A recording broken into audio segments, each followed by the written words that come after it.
Real Estate Investing Profits presents Profit Masters with your host, world-renowned real estate coach and investor, Corey Boatwright.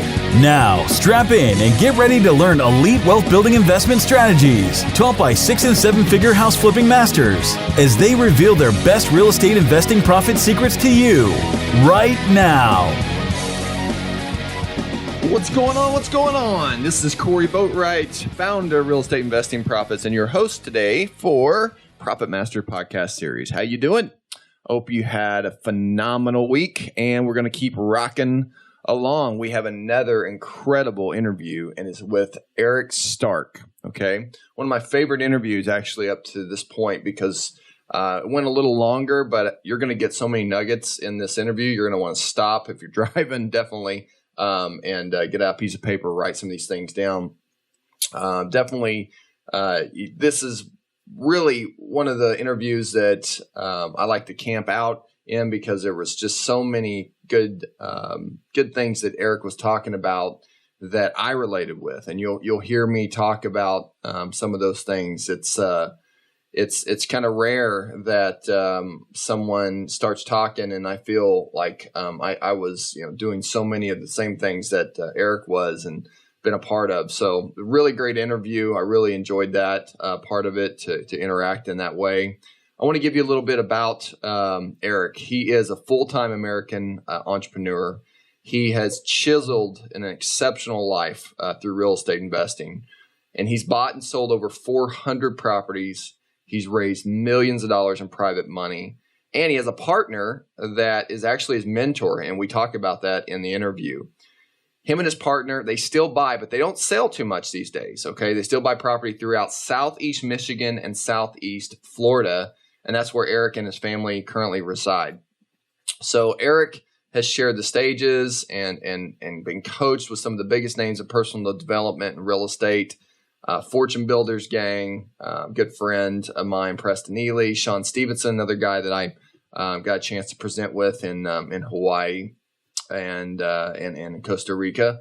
Also, Kenny Rushing, another guy out there in Florida, and just so many different people that Erik's been a part of their lives, and they've been a mentor actually to him in many regards. So Erik's passion comes alive with his family. He's been committed to his, what he calls love goddess, his wife, for 12 years, and is constantly improving his marriage through biblical-based principles. And he surrounds himself with guys that are really supportive of God, and he has an incredible entrepreneurial life, and he actually runs a ministry.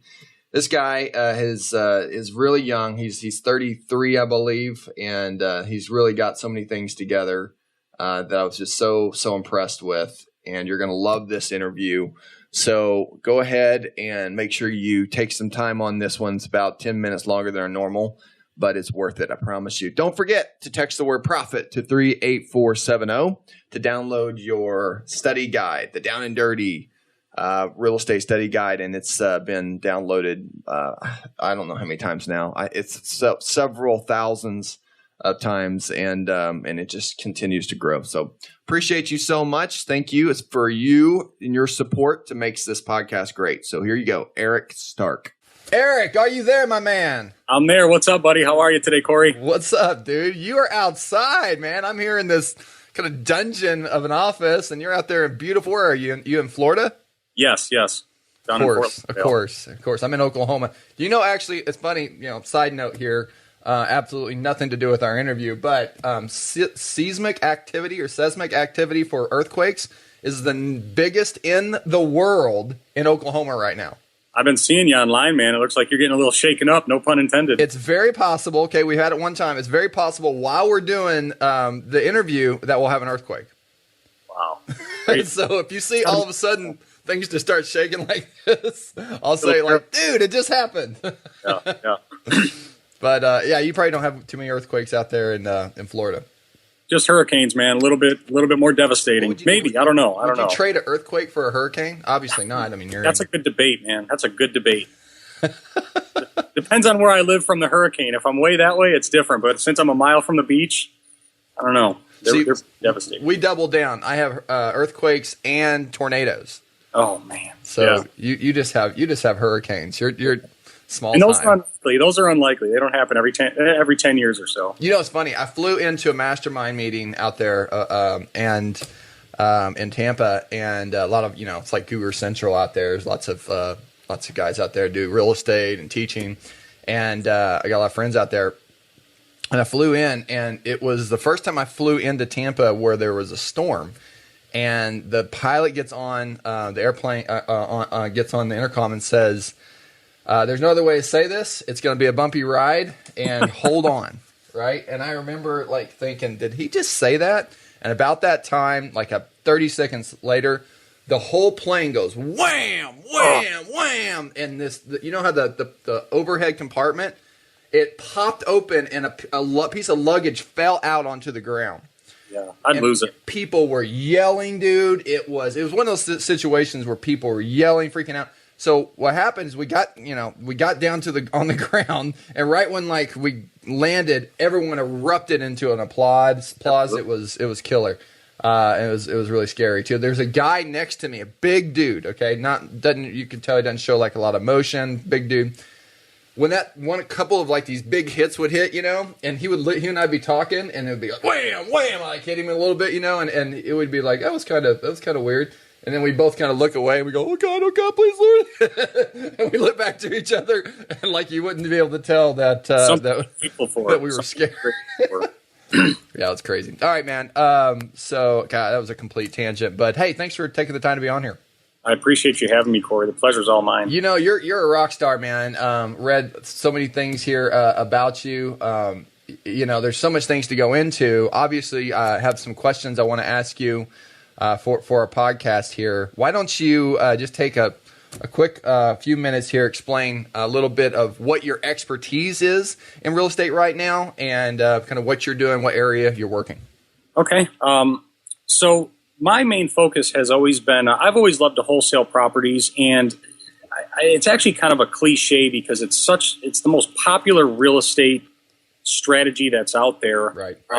But where I'm at now in my real estate business is I focus on lead generation. Where the market is headed and where we've come in the last couple of years, I've kind of taken a step back and looked at lead generation to find the best way to drive leads into our business and then source them to their highest and best use. Okay. I've always been really, really good at deal structuring. So I have a business partner that kind of completes me in equal and opposite ways. He loves to keep properties and rehab and build homes. I always like to focus on the lead generation of wholesaling because I'm a family person. I appreciate my time with my wife and my son. Yep. But when I can really take a step back and say, you know what, I'm just going to focus on driving leads, that allows me to wholesale those that we don't want to touch, keep those that we want, build and remodel the ones that make the most sense for their highest and best use. So that's kind of that's like my specialty right now. I've always loved to wholesale. I love to structure deals properly. But at this point, I strictly focus on lead generation. It's funny. You and I are doing actually very much the same thing. I focus on making the phone ring. I focus on our goal is to have the phone ring every single day. That's right. We send out over 30,000 postcards right now. And it's continuing to rock and roll. We're very specific on who we send that out to. We actually have a data scientist involved with how we're sending out these with 450 different data points on, why a person would contact you more likely than, another guy that's 55 years old that, has been working at his job for 6 years and has 10% equity in his house compared to the guy that's had 25% equity in his house that's been working his job for 1 year and just moved 2 years ago. Like there's different data points that you look at, whether it's, someone that's lost their job, all these different things. And so it's important, I think, to spend a lot of time on, or having somebody spend a lot of time on the lead gen. So you and I do a lot of the same thing, and then I also spend time on the business too. I'm interested. What got you involved with real estate? So I've always been kind of a salesperson. When I was a kid, I actually used to pick bicycles out of the garbage and fix them up, sell them to my friends and stuff like that. As I got older, I've always been kind of a dirt bike motocross rider. First it was Huffy and Mongoose, and then it moved to Yamaha and Hondas and stuff like that. And then as soon as I graduated high school, I got real serious about flipping cars. And then our story's so similar, dude. I've got Dean Graziosi's Motor Millions. Did you ever go through that? I haven't, no. Anyway, keep going. It's funny. Yeah, I've always kind of had a knack for sales, and as kind of I emerged, my real core is I'm a growth junkie. If I'm not growing, I'm dying. Yeah. And I just recognized, I can't flip bikes, my whole life. I can't flip dirt bikes my whole life. I can't flip cars. So I really don't know what other high ticket items are out there other than real estate. So my passion for sales, providing solutions to people, and it's not about the money. It's really not, but it fills the void inside of me to be able to provide a solution and put sales tactics to work and train other people. Wow, that's cool. So, yeah, you went from Huffy and Mongoose and probably freestyle bikes with little pegs you put on the wheels to motorcycles, right? I went from skateboards, all right, being almost sponsored by Avoid the Noid board from Domino's Pizza, to Mustangs and cars. No way! I never knew this, Corey. Yeah, I know, right? But yeah, so then I had a car lot called Boat Ride Auto Finders. We ran for a while. Buy here, pay here. We had over 30 notes. It was interesting. Anyway, so that's cool. It's a lot of similarity. I love finding out about this. And sales was a big passion for me too. I think a lot of real estate investors or enthusiasts that are wanting to be real estate investors, they have that drive in them, which I think a lot has a lot to do with sales. Would you believe that? Would you agree with that?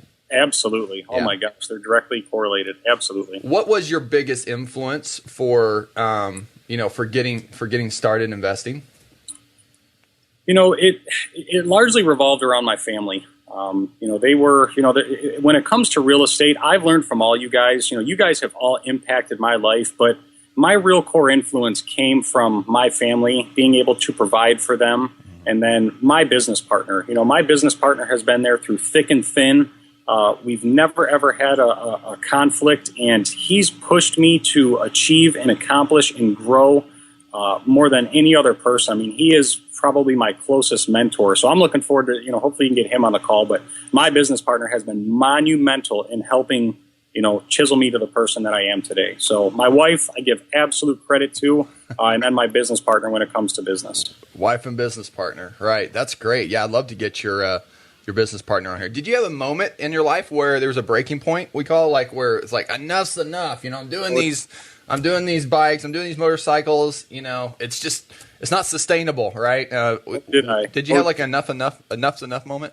Oh, did I, Corey? Actually, it's quite strange that this Monday, January 11th, 2016, the day that my son was born in 2006 is January 11th. And I remember sitting in the hospital that day and, knowing that I was flipping cars, working an insane amount of hours, 6 days a week. Yeah.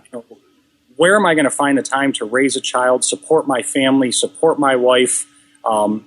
Maybe it wasn't so much of a breaking point, but it was a moment of breakthrough. Like a breakthrough moment. Yeah. That told me that I had to achieve and provide more. And I'm not scared of hard work, but I knew that I needed to leverage myself a little bit more than just, flipping, a couple $1,000s here and there for cars. And it's that night that I actually went to my very first real estate investor meeting with the push of my partner. I'm getting a text message from my partner. We should go to this event tonight. And I'm like, I just had a child today, man. I can't go to a RIA event. I'm going to tell my wife I'm leaving to go to a RIA. And he's like, Erik, I promise you this will be the best decision you ever made. And it's moments like that I look back and I'm grateful for today. At the day, I didn't understand it. How do you tell your wife that you're leaving the hospital when she just gave birth 12 hours prior to go to a real estate meeting? Wow. But it changed the course of my life. And, she's thankful. I'm thankful. We're all thankful that we made the sacrifice. Wow. Absolutely. That is a crazy story. I don't know.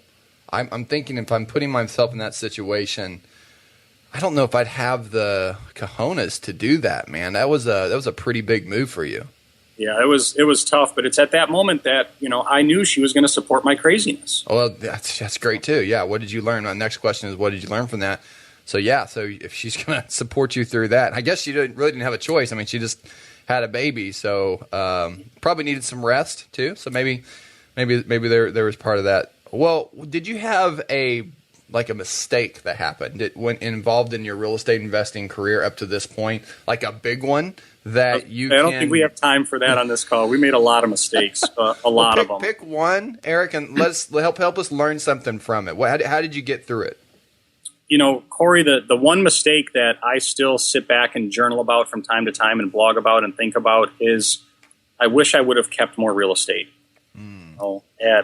And I know to a lot of people, they're looking for, a big loss that I may have had. But it's in recognizing the fact that after flipping 400 houses, we could have been through our first retirement if we would have just kept a quarter of those. And, we've been through everything from, we've never lost a lot of money in real estate. We've taken a couple of hits here and there. We've been through audits. We've been through lawsuits. We've been through bad contractor deals. But ultimately, Corey, I really believe from the bottom of my heart that it's at those moments that we grew to who we are today. So when I look back, the one thing that I really am regretful for is that I did not keep more real estate and build my wealth. I was flipping and wholesaling a lot of properties, doing a ton of deals every year. I wish I just would have kept more. Absolutely. Yeah.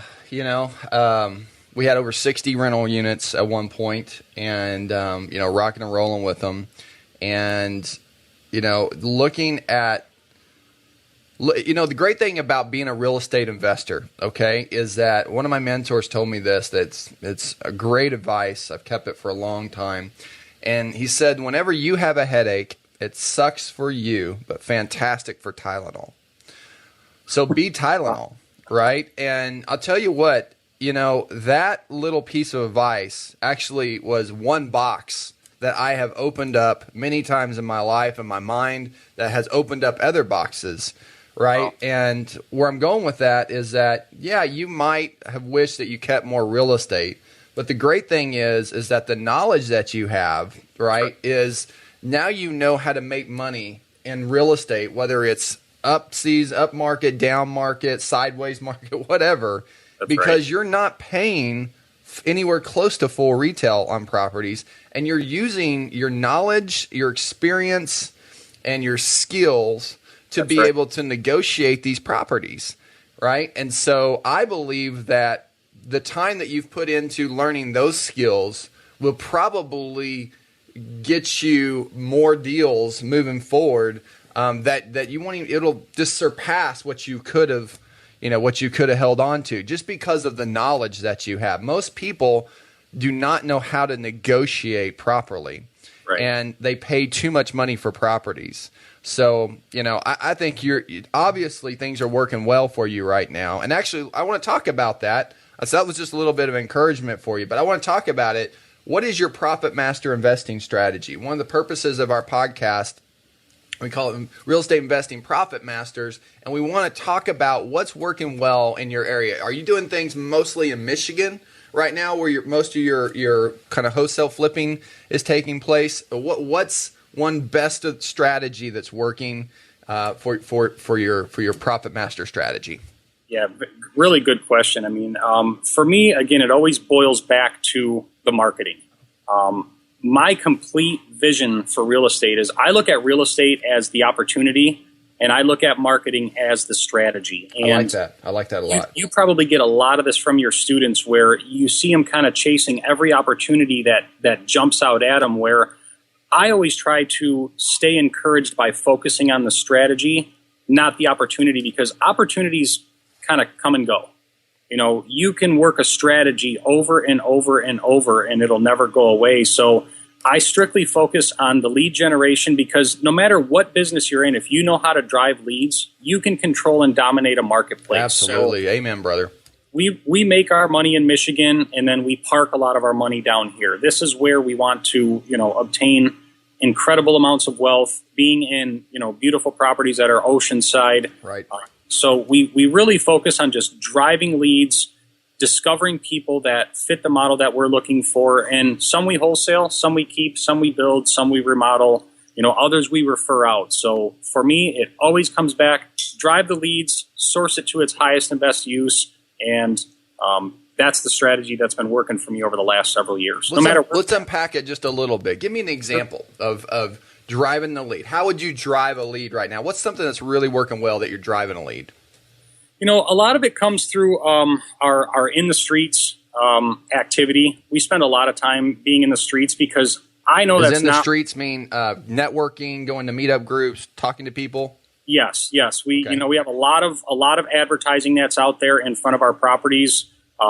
Before I left Michigan, I networked myself into a lot of the Chamber of Commerce and got in with what I call the Good Old Boys Club. I got it. So I found a healthy handful of landlords that are kind of on their way out of the business, and networked myself in with those people where every single month we're getting calls and leads from referrals as they want to sell more of their properties.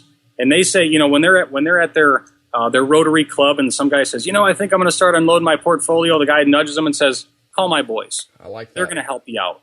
Because right now especially when it comes to marketing, it's very saturated. You have to be a little bit different. And our marketing approach is a little bit different. Not only do we mail a lot, the marketing, a lot of our most profitable deals come from our referral base. I love, no one's ever talked about the Chamber of Commerce or Rotary Club as a significant way to drive leads and build up. So that's fantastic. How did you do it? Did you get on, Google? Did you find someone? Did you just go to a meeting at the Chamber of Commerce? How did you find these Rotary clubs? What was kind of one of your real quick strategies that you can share on how you did it and how it's continuing to work for you? So one of the big breakthroughs that we had in our business was we began to identify people that owned more than 5 properties inside of our marketplace. We studied them by sales recording dates, found out who's owned these properties the longest, and then specifically went after landlords, not to buy their property, but to build a relationship, provide some value, get involved in their world, and do anything we can to support what they believe in. And these guys, they belong to the historical societies, the Rotary clubs, the Chamber of Commerce, and we did not come after them to buy their property. We wanted to manage your property. And anything that we could do to build value, and the relationships just began to open up. And we were very fortunate to meet a couple of gentlemen that they own so many properties and have been working these areas since the 50s and 60s. Right. And again, it opened up a whole world that's fantastic. I've never heard anybody talk about in real estate ever. First time. So how? And you went on the county to find some of these, or did you go on to ListSource, look at the last dates of people? How did you find some of these landlords? We're data junkies, so we really went after the assessor's department. Spent a lot of time at the county. We're all licensed realtors inside of our office. So when you have access to the MLS, you can get access to the real list. Right. Yep. Basically start finding out additional information on stuff like that. So it's interesting. Quick thing, being a data junkie, we are too, obviously. Fantastic. Great tip. Thank you. It was awesome. I want to just hang out here for just 30 more seconds. One thing that's really working well, for us is, we've actually been able to go on to, Listability, ListSource, look at properties that have been purchased in the last 6 to 12 months. And you can actually break it down when you go into checkout for that to be able to break down by the zip code. So when you can break it down to zip code, you're only going to see, a few thousand maybe or so of properties. Eric, if you're not doing this already, I highly recommend it. You might already be doing it. And then you can dominate that zip code, and what you can even actually go into geo-target and get even more sophisticated. You could dominate complete additions. So it's where the most activity of your cash buyers are coming from. We deal mostly with cash buyers. I'm sure you do as well. Correct. Yeah, we call that our go deep, not wide strategy. Yes. Rather than just sending out, I think it's amazing to hear that people are sending out thousands and thousands of postcards. My specific strategy is to find a handful and go deep into those people. I want to snipe people off, not take a shotgun approach. I love it. Great tips, man. Thank you very much. So, what's one piece of advice that you would share for running a successful real estate business, Erik? This could be an off ramp. This could be a podcast that already by itself. for me, it boils down to staying focused and following a strategy. I see a lot of people, again, it comes back to a lot of people chase whatever opportunity comes out in front of them. But when people come to me all the time and they, what is one of your major secrets to success? I tell everybody to stay very focused and clear on what you're looking to accomplish in your business and put the blinders on to everything else. So true. Everything. And it's hard, Corey. It's really hard. There's a lot of things being pushed out there. There's a lot of, there's a lot of great things actually that can make you a lot of money. But pick the strategy, find out what you really connect with in your soul, and work that strategy until you've mastered it and can hand it off and pick up another. Don't bounce from opportunity to opportunity to opportunity. Focus on the gold, go after it hard, and don't walk away from it until somebody else has taken it off your plate and it's working well for you. And it's hard, Corey. It is.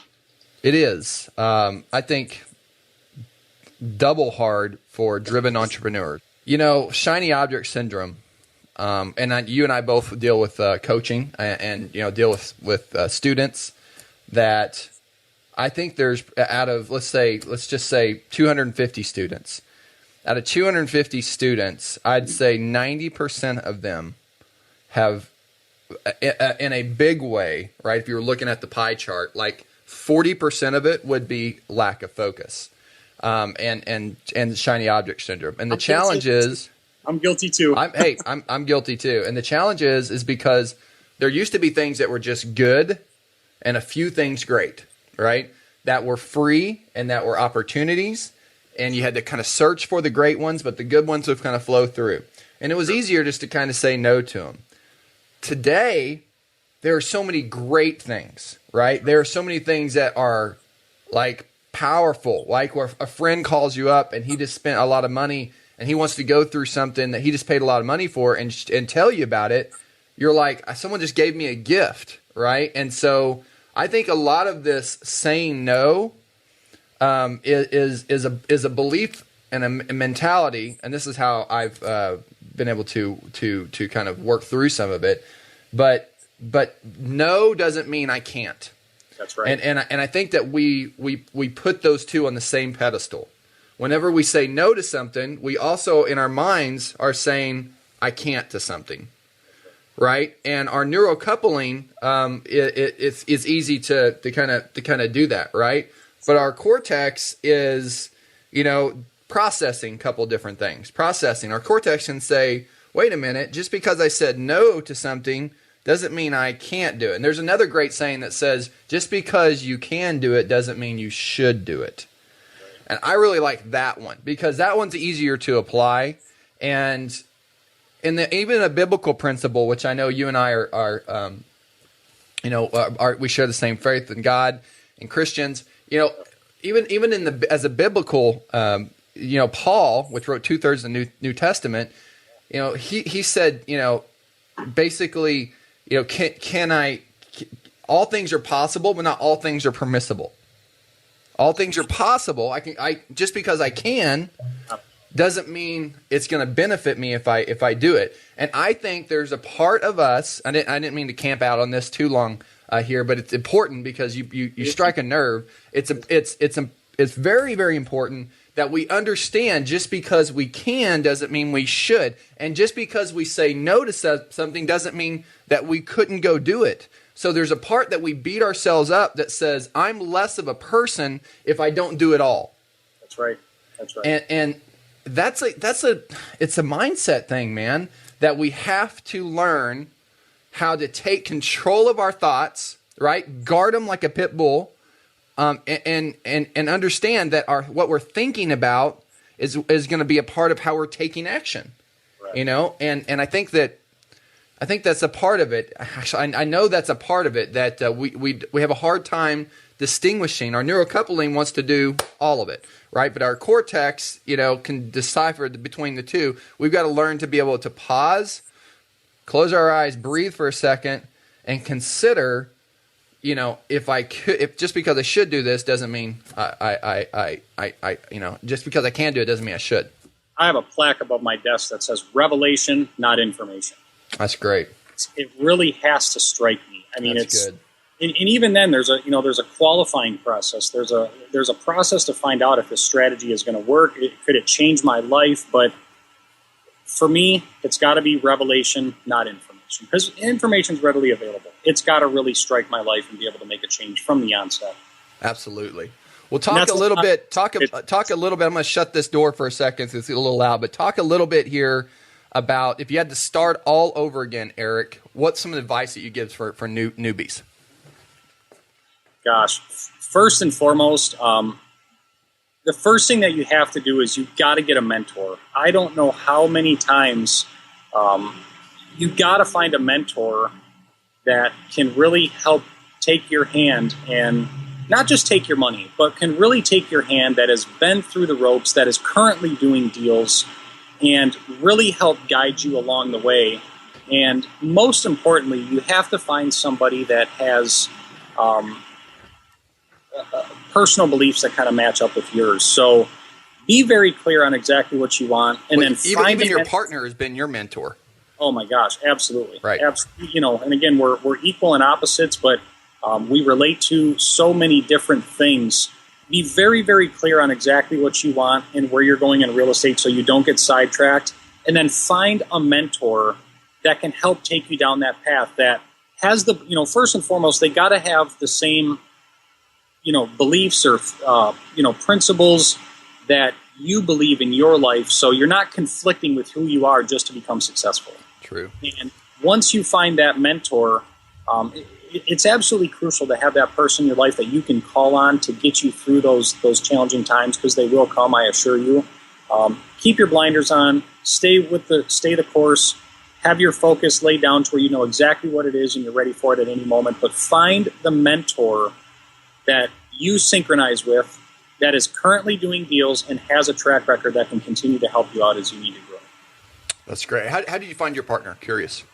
We went to high school together. It's a very unique story. The first day that we actually met, we were kind of at ends of each other. He lived on one side of town and I lived on the other, and we were real young the first time we met. And it's like, hey, what are you doing on my side of town? This is my area. Crossing the tracks. Yeah, that's exactly right, Corey. He lived on one side of the tracks, I lived on the other. But our brothers were kind of good friends, so we squashed our little childhood dispute. Yeah. And reconnecting with him in high school, he was the only other person that had any kind of entrepreneurial identity, if you could call it. Somebody that just, you could tell he's not going to be the guy that goes and works for somebody else.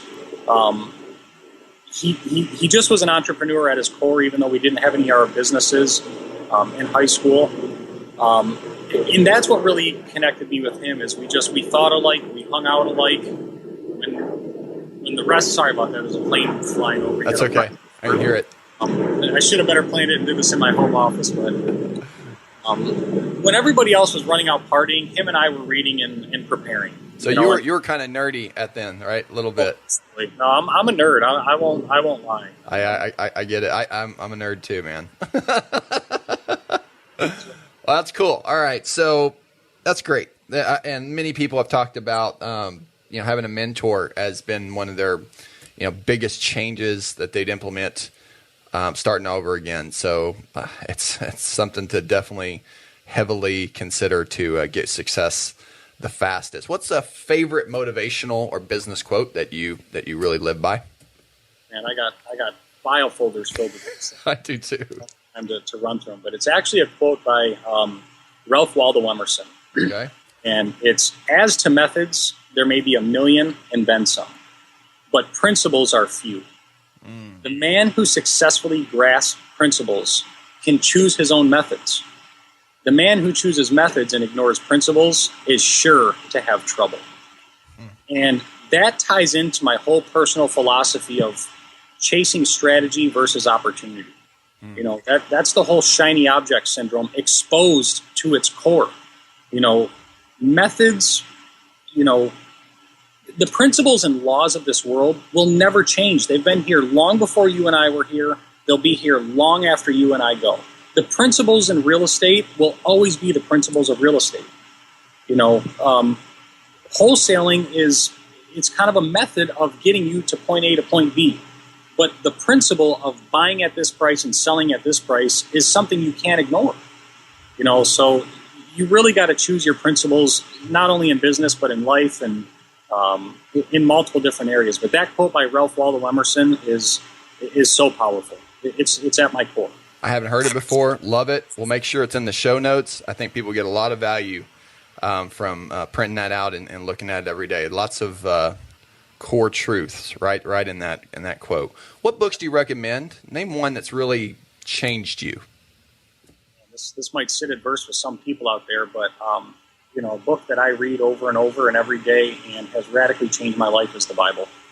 I'm a core believer. Some people don't agree with it, but I'm a true believer that a person whose Bible is torn apart usually lives a life that's not.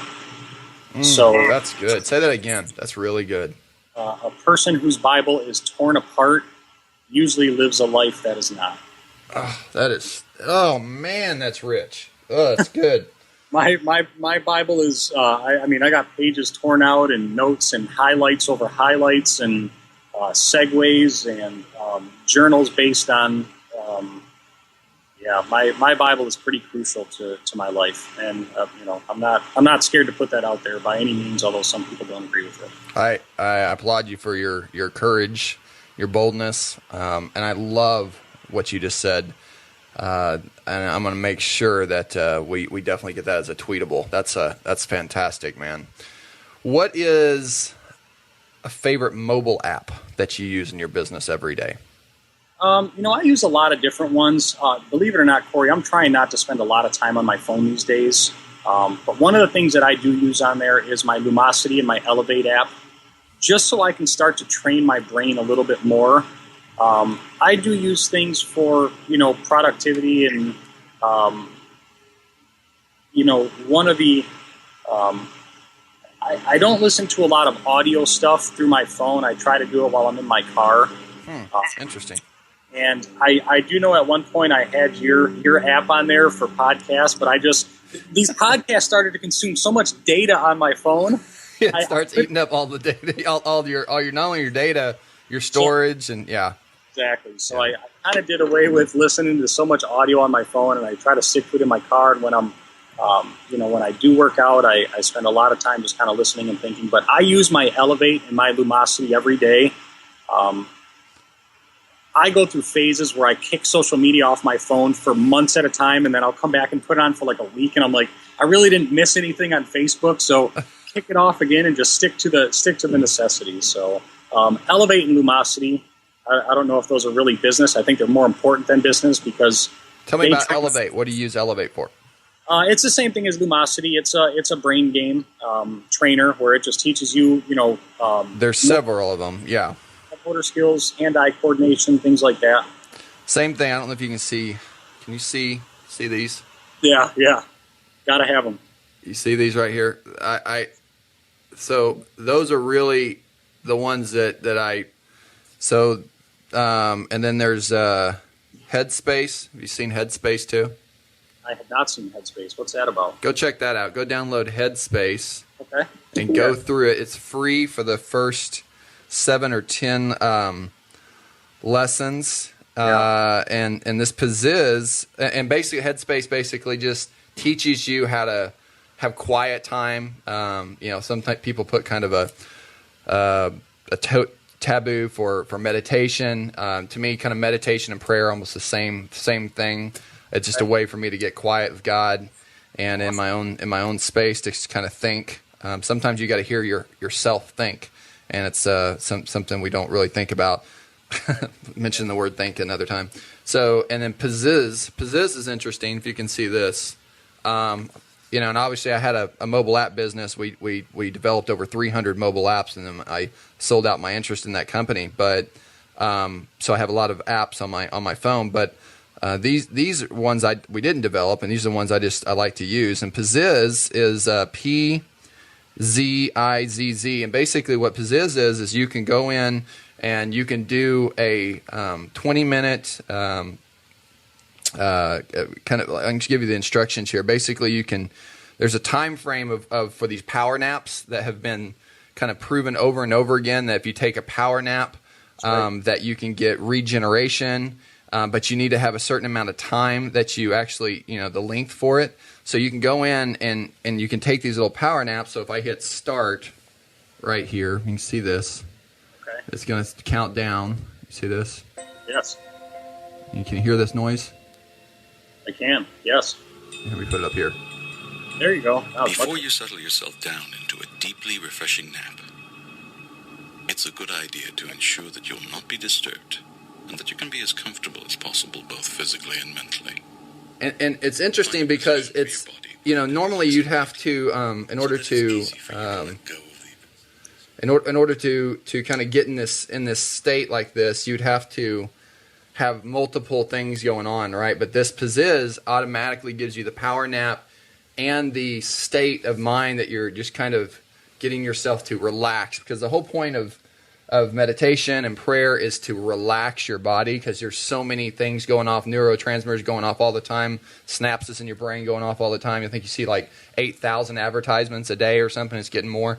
So your mind is constantly thinking about things. So to make it stop feels bad to you, feels like it should keep going. It's like, as an entrepreneur, the hardest thing for us to do is stop, right? Because when we stop, we feel like we're not being productive. So I'm a counterintuitive to these, to these theories, right? So my idea is, what if we stopped and that was the most beneficial time that we could have, right? But when we stop, we have to do something, right? So this really helps quite a bit, because now you're in a state of, you can relax. It helps the music behind it soothing. And it's automatic, so you can just hit the button. I can put my headphones in, my Bluetooth or my just regular headphones in, and just go back to my office and just kick back and just for 20 minutes, just kick back in my chair or just lay down on the couch and get that kind of rejuvenating experience when you relax. And then when that 20-minute mark comes back up, you feel so much better, because it's almost like you've had this you had this mini nap. If you really do it well, you have this mini nap. So it's great. Headspace is something that teaches you every day a certain new method to consider whenever you're doing meditation and whenever you're getting in these different states. It'll introduce something new to you on how you're feeling, how you're thinking, why you're thinking those things. So Timothy Ferriss, that wrote the 4-Hour Work Week, 4-Hour Body. I'm sure you've read the book many times. He actually loves Headspace. He's one of the guys I heard it from. So anyway, check it out. So Luminosity is awesome too. I love Luminosity. And another one for Bible is one called Verses.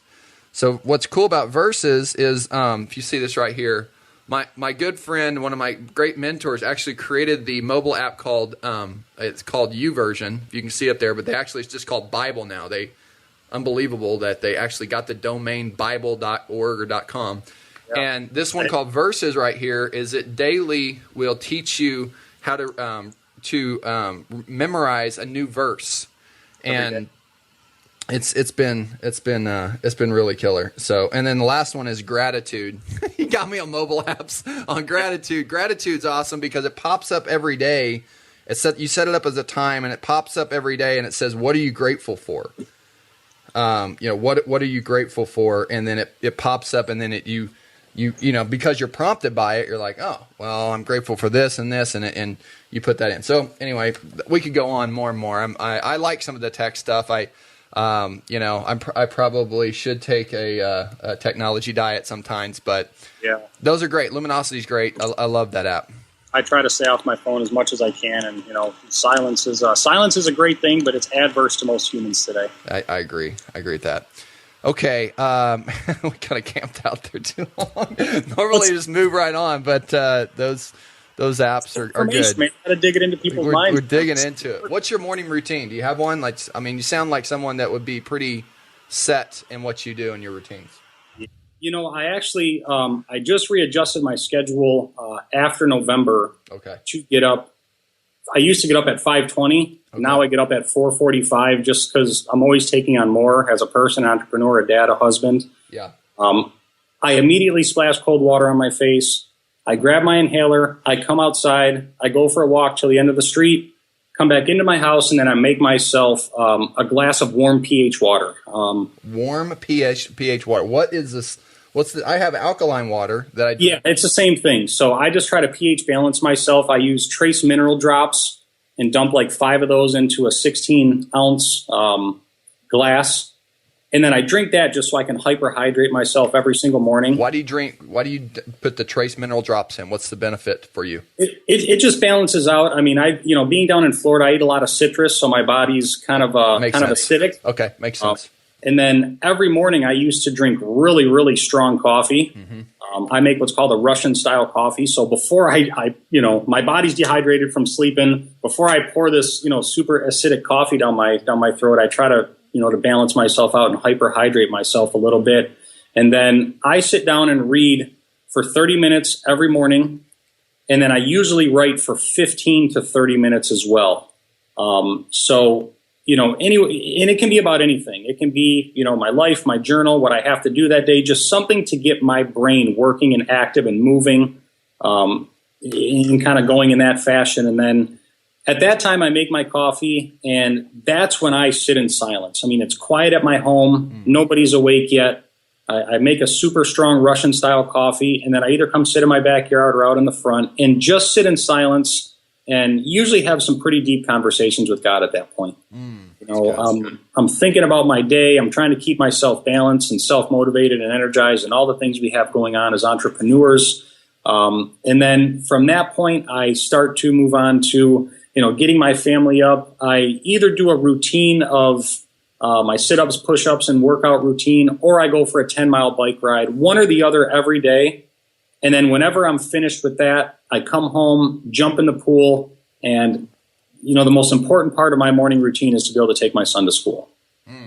Every day, that is the most important part of my life. Is if you ever ask my business partner what my success meant to me, it was whenever you spent time with your father?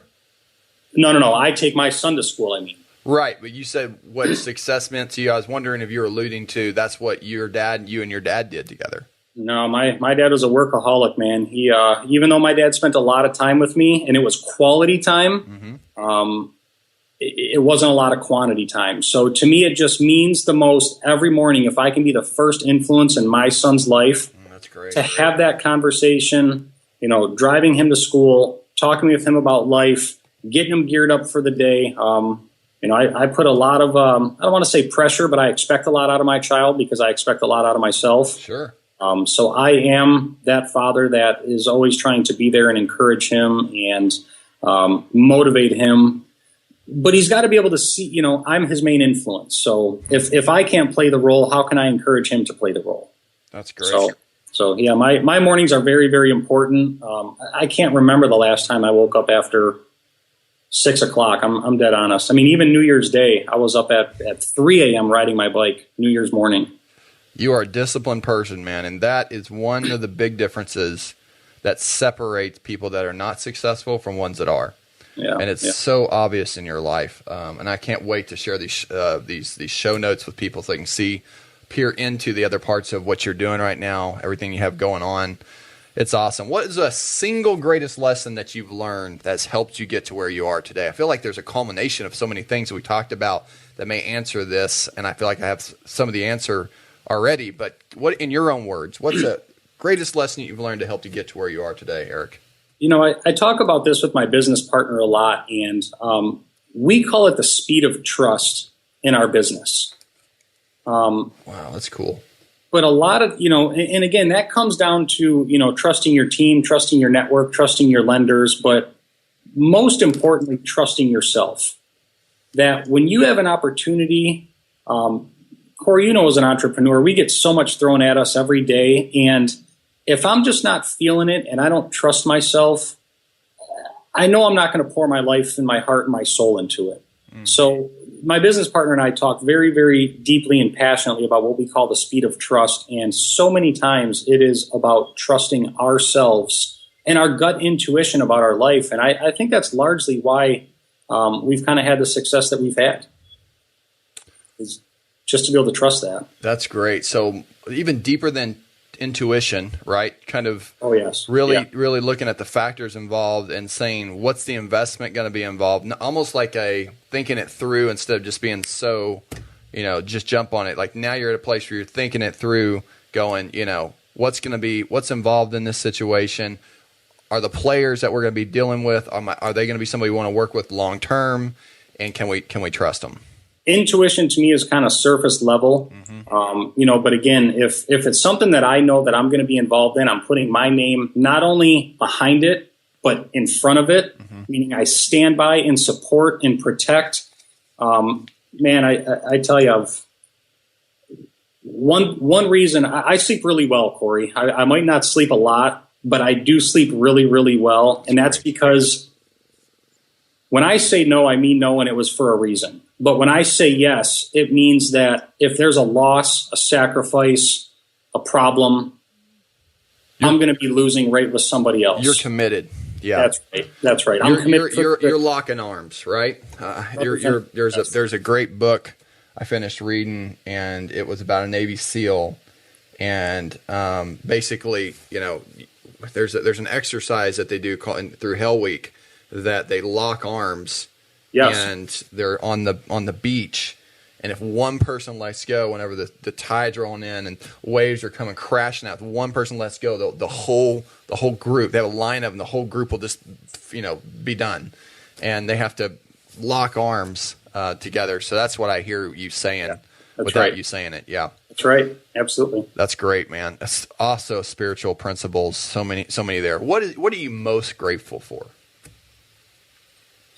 It's hard to actually put this before. Are you looking for one thing, or are you looking for the couple of things? I'm looking for one. I'm looking for the thing that makes you get up in the morning, that makes it all worth it. The thing that you go, I'm really grateful for. Now, we actually had, a couple people say they're grateful for all of it, which is a really cool answer. But I'm looking for just that one thing that comes to top of mind. This is my gratitude jar. I don't know if you guys can see this, but this is every year I fill this jar and go over it on New Year's Eve with everything that I'm thankful for. So 2016, I started it over. Oh, wow. I've got all my notes on here. And, I know you're all about the Grateful Project, but this is my gratitude jar. So I can remind myself of, Corey, there's a lot that I'm grateful for, but it's cool. My own personal belief that if I don't have my health, to really think about other things. I mean, materials mean materials don't mean much to me anyway, as it is. But it really doesn't mean much to me if I don't have my health. I love my family. I'm thankful for the written word and, Christ dying for my sins and my business partner. But if I don't have my health, there's really not many other things that I'm thinking about in life. True. So that's a tough question. That's a tough question. But I would say ultimately I'm very thankful for my health, because when I'm healthy, I'm allowed to be my very best. I love that. I love that answer. And it doesn't come off selfish either, right? Even though it's kind of a thing where it's like about you, it's really, you're saying that I need to be the best I can be to help and run everything. If you're sick in the bed, you're no good to anyone. Right. So I love that, man. What point would you recommend hiring a coach or a mentor? And how significant has it been to your life? You said your partner's your mentor. Someone is sitting here having a conversation with you, Erik. When should I hire my mentor? Should it be, should I learn a little bit about real estate first, do my first deal, or should I just go right out and find somebody, start to follow them around? When would you say is the best time? Anytime that you're walking into territory that you've never been before, you should have a mentor. I have mentors for my marriage, my cycling, my health, my workout, my food that I eat, my men's ministry. I have mentors in every area of my life. And in many cases, I have multiple mentors. And I mean real true mentors that are that lock arms, that are there for me. But I guarantee, I mean, there's no question I would not be here if it weren't for guys like you that have paved the way and provided the strategies, and you allow me to eat off your plate. You teach me one simple little strategy that saved me $10, $50, $100,000. that's infinite value. So I wouldn't be where I'm at today if it weren't for my partner, if it weren't for guys like you that have helped pave that way and be out there. And I'll never stop having, mentors in my life. My whole life is one arm up, one arm down. When I got my hand up to somebody who's trying to get me to their level, or I'm trying to get to their level, I have one hand down to somebody else that I'm trying to bring up to mine. I love that. That's great, man. There's so many good things in this interview I love. If you had to summarize it, why do you do what you do? What gets you up out of bed? It's kind of a different question, I think, than probably being grateful, even though I alluded to it a while ago, the same. What is the driving force that gets you out of bed?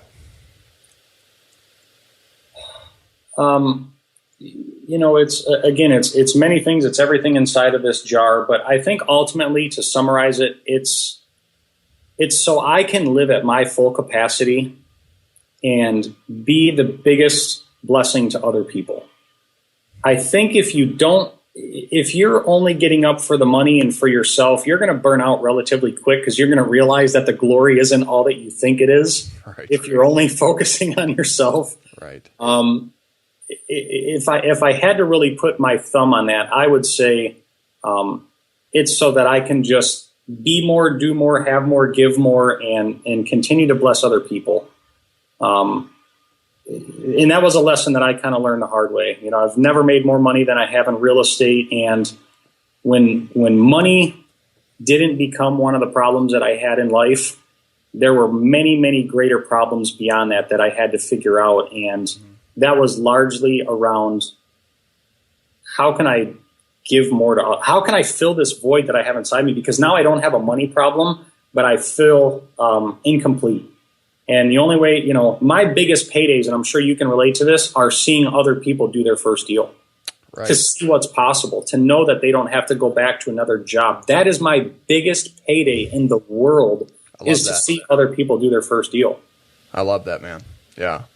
You lead a servant leadership lifestyle. It oozes out of you, dude. That's one of the reasons that you're majorly successful.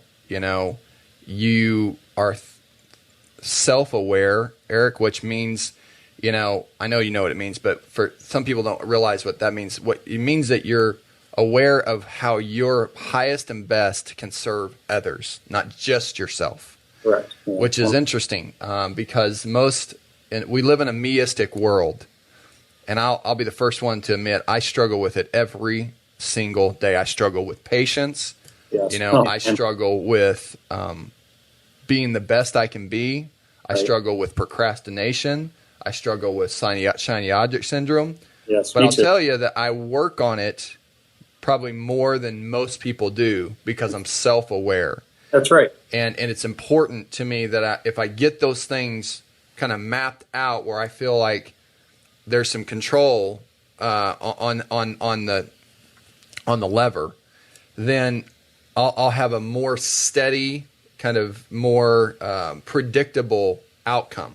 Right. And I think that, the things that we've talked about, that is one big definition of who Erik Stark is, on serving others through servant leadership, but being self-aware that how you can be the best you can be. So from that point on, the optimal results happen. Yeah. And I don't know if there's a way to get to that point other than just getting there yourself, making your first, whatever, $10,000, $100,000, $1 million and saying, is this it? Was that the dream that I was kind of sold on? Yeah. What happens after this? What's the next page? What's the next chapter? Right. Exactly. So, I mean, when you can truly wake up and start living for your family, your community, whatever it may be that you want to dedicate your life toward, I think that's when you really define the next you. I think defining the next you. Let's leave it at that. I think that's very good. What's the best way we can serve you? Okay. I know that sometimes as we're givers, we're horrible at receiving. At least I can, it's hard to do that. So How can we help you? How can we bless you? What's the best way to get in touch with you? What do you need help with right now? How can we get in touch with you and how can we serve you? Dedicate yourself to the cause and stand up and fight with me. Pay it forward. There's a lot of things I need in life, although I'm doing just fine. But stand up and fight the fight with me. It is a struggle as entrepreneurs. It's one of the loneliest places you can be, but stand up every day and work with integrity, know what you want, do the right thing, and just find a way to be a blessing to others, because there are so many people walking around in pain in life right now. So true.